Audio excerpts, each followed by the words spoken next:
had picked up literally on a street corner because she had decided to go to Tel Aviv. She came back in labor in the Sharut to have her baby with us because she was living here. Take her to the hospital. There's no common language. They have no idea what her history is. There's no papers on the fact that she has 2 children in Eritrea. There's no papers on what kind of, let's say, C-section she had in Egypt. There's no papers on anything. And also the language problem. So I'm hearing this in Hebrew, the questions from the nurse. I'm relaying them by telephone to somebody here, who then is speaking to the woman about to deliver, who's already in major, contractions, trying to understand this. She actually had her baby a half hour later after picking her up on the street corner. So this is, it's been really very interesting. This project is an example of any group of women who are unsupervised and unrepresented, and the problems are the same. They are not properly supported by Israeli mosdot. There's not enough money for them, and there's not enough knowledge for them to get their rights met. We have prenatal care that's not met. We have chofish time, holiday rights of being able to get off sick leave and pregnancy leave.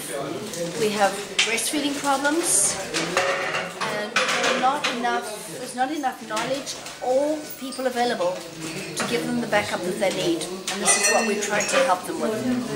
Any group of people who come to a foreign country, any group of people who know what their rights are, who know how to get their rights.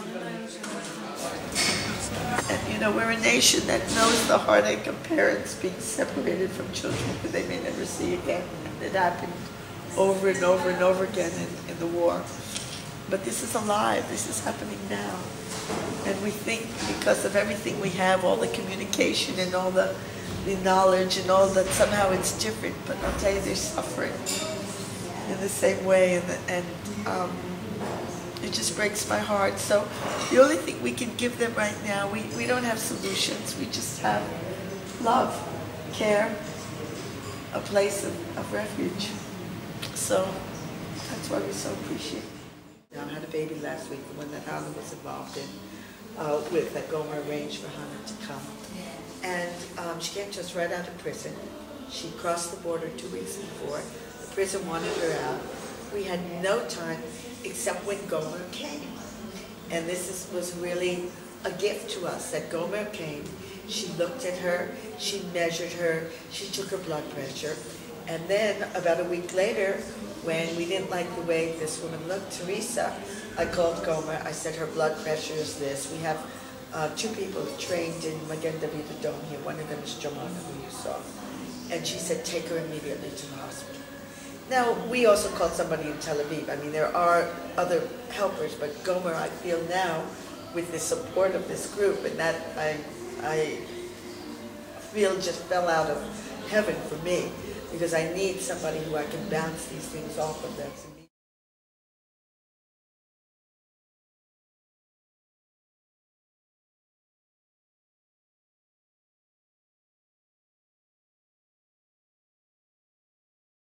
These women are they're just beautiful.